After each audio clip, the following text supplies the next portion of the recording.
Welcome to our deep dive into the top AI news today, Sunday, April 6th, 2025. And get this entire deep dive, by the way, we call it AI Daily Deep Dive.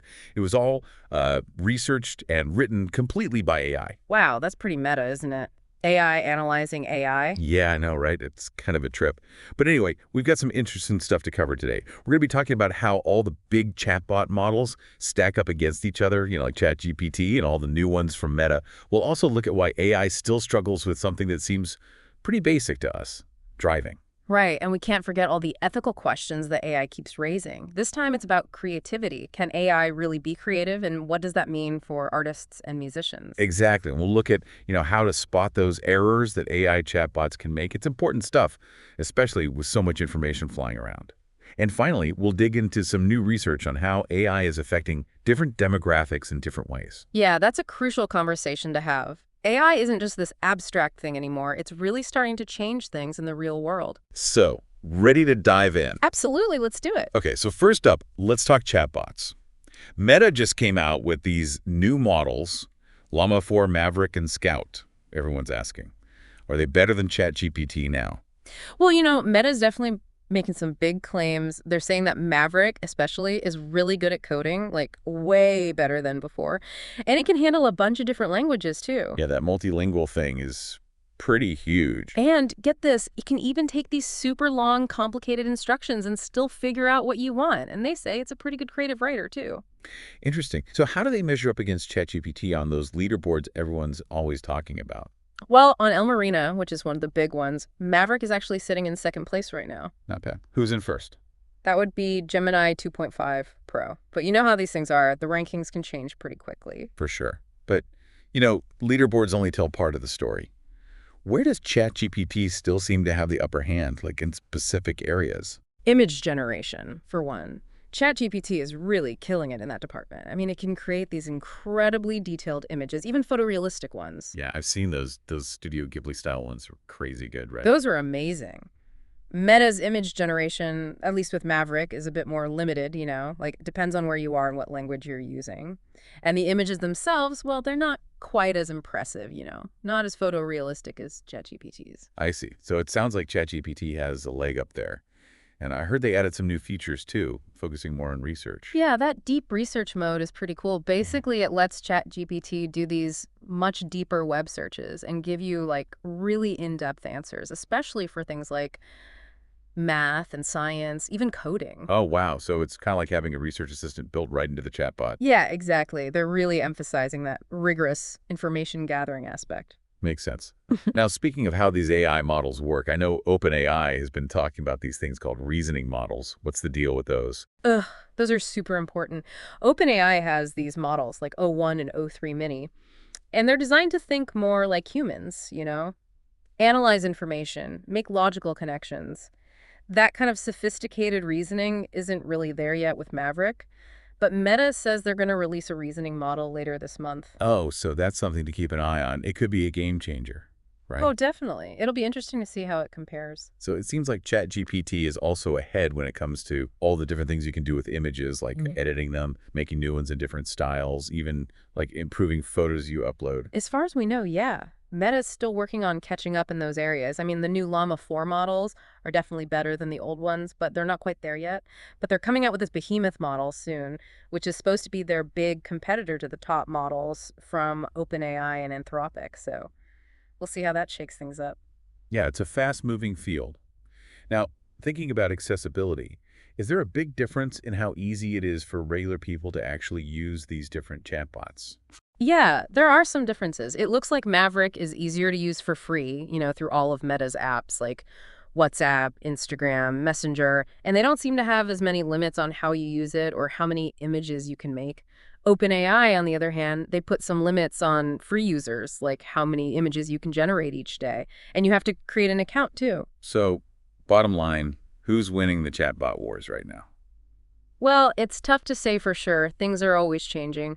But right now, I'd say ChatGPT probably has the edge, mainly because of those reasoning models and the more advanced image generation. Makes sense. Okay, let's shift gears and talk about something a bit different. I was reading about how AI still can't drive as well as humans. which is kind of surprising. I mean, you'd think with all the progress in AI, this would be a solved problem by now. But apparently, after 73 years of trying, it's still a challenge. So what's the holdup? Why can't AI drive like we do? It really is fascinating, isn't it? You'd think something we do so effortlessly would be a piece of cake for AI. But it turns out there are some really fundamental roadblocks. One big one is the limitations of the sensors that AI relies on, like cameras and LiDAR. So they can't see as well as we do. Yeah, it's not just about seeing, it's about understanding what they're seeing. They struggle in bad weather. They can have trouble identifying certain objects, especially in complex situations. And sometimes they misinterpret what's happening, which can be dangerous on the road. Right, like a plastic bag blowing across the road could look like something much more serious to an AI. Exactly. And it's not just about perception, it's also about processing speed. We make these split-second decisions while driving, reacting to all kinds of things happening around us. But AI systems, even with all their computing power, they can still be slower than humans in those really dynamic situations. That lag, even if it's just a fraction of a second, could be the difference between a safe stop and an accident. Absolutely. And then you get into the really tricky territory of ethical decision-making.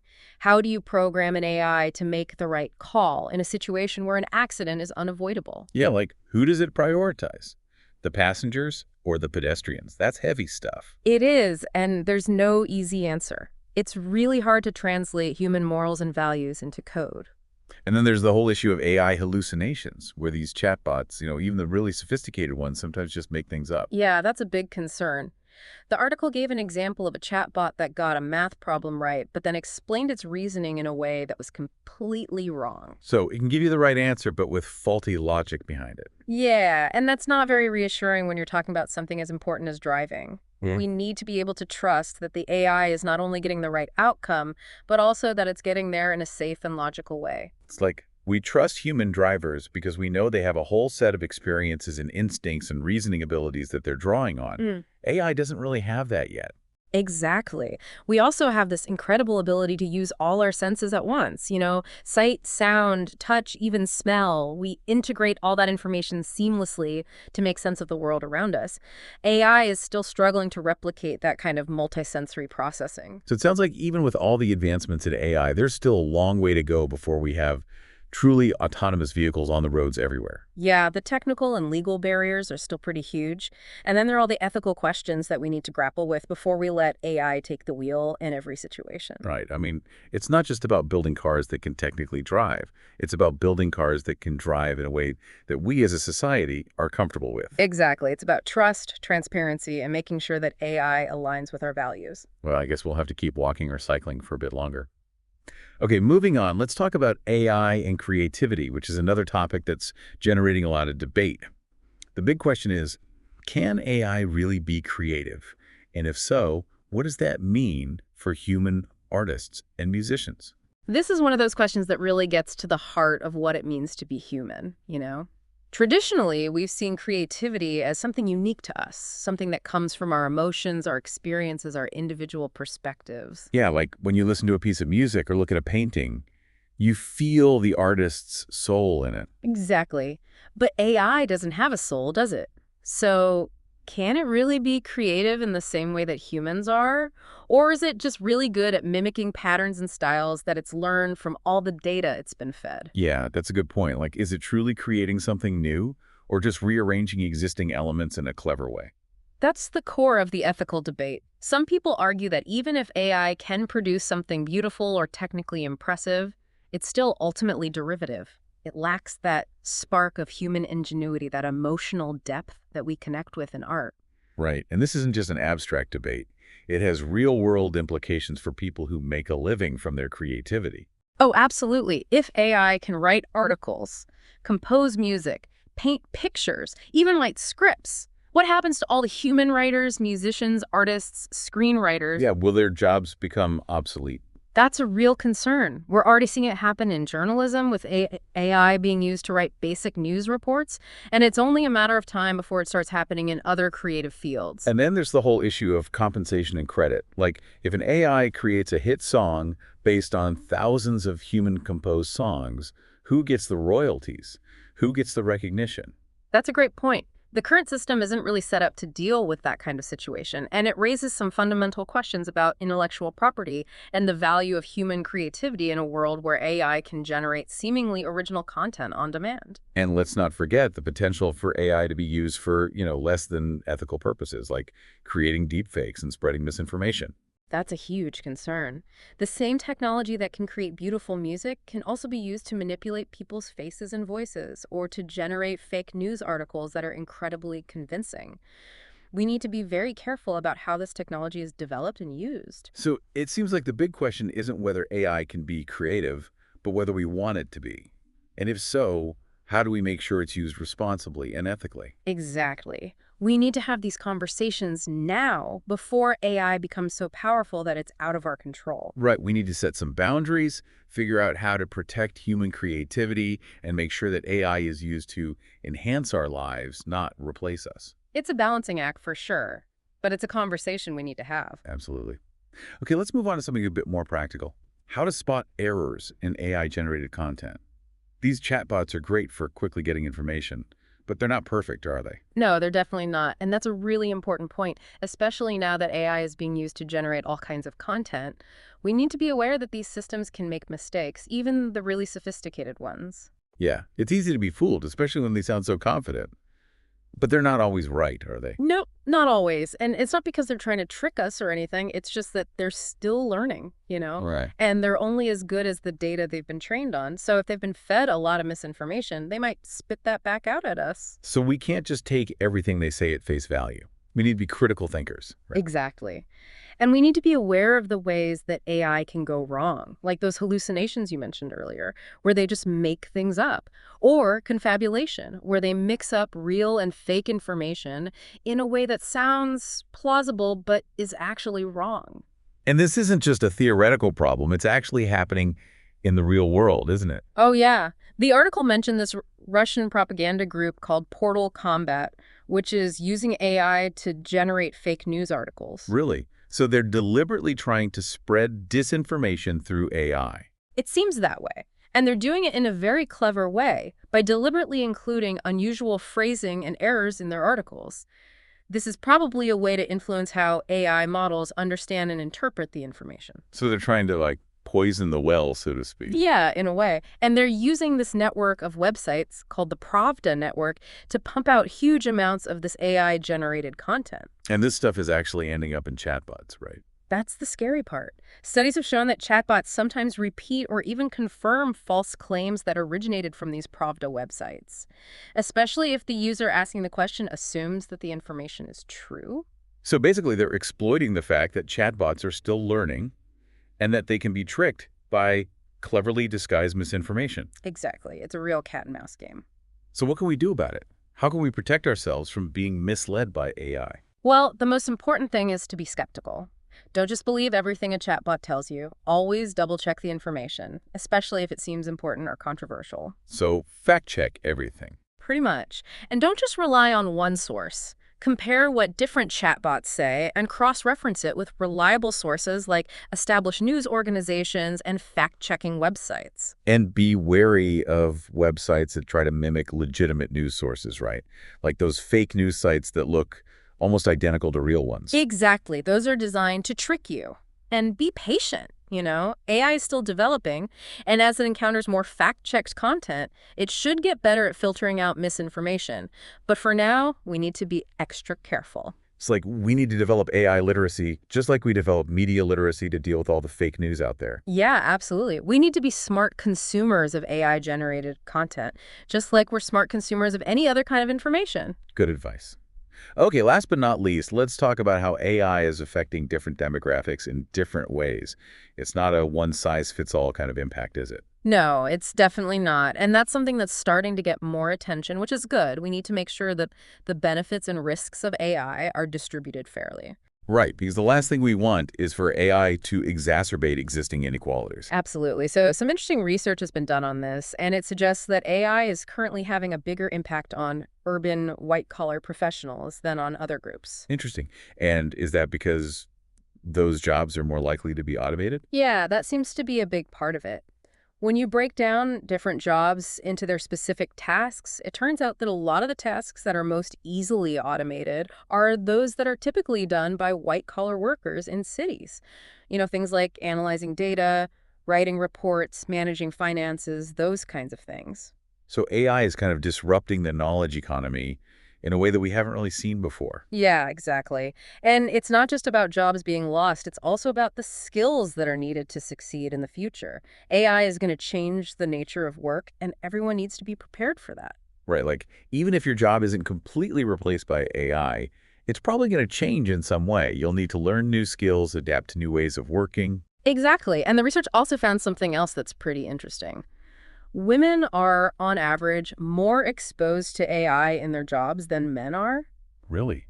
Why is that? Well, it's not because AI is intentionally targeting women or anything. It's just that women tend to be concentrated in certain types of jobs, like healthcare and education, which happen to be the kinds of jobs where AI is being adopted pretty rapidly. So it's more about the structure of the workforce than about AI itself being biased. Yeah, exactly. But it's still something we need to pay attention to. We need to make sure that women have equal opportunities to benefit from AI and that they're not disproportionately disadvantaged by its impact. Right, and that goes for all underrepresented groups, really. Absolutely.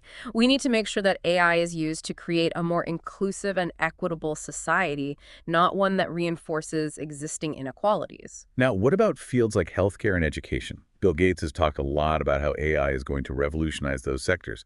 What does this research say about that? Well, the research suggests that the impact of AI will vary depending on the specific tasks involved. Like in healthcare, AI could be really useful for things like diagnosing diseases and analyzing medical images, but it's unlikely to completely replace doctors and nurses. There's still a huge need for human interaction and empathy in healthcare. Right, because at the end of the day, it's still about caring for people, not just treating their diseases. Exactly. And in education, AI could be really helpful for personalizing learning and providing students with more individualized support. But again, it's not going to replace teachers entirely. We still need humans to inspire and motivate students and to help them develop the social and emotional skills they need to succeed in life. Yeah, because education is about so much more than just memorizing facts and passing tests. Exactly. It's about developing critical thinking skills, creativity, empathy, all those things that AI isn't very good at yet. And this thing about AI exposure skewing towards Democratic voters, that's interesting. Is there something inherent in AI that favors one political ideology over another? No, it's not about AI having any political bias. It's just that the types of jobs that are currently most affected by AI tend to be held by people who lean Democratic. So it's more of a correlation than a causation, right? Exactly.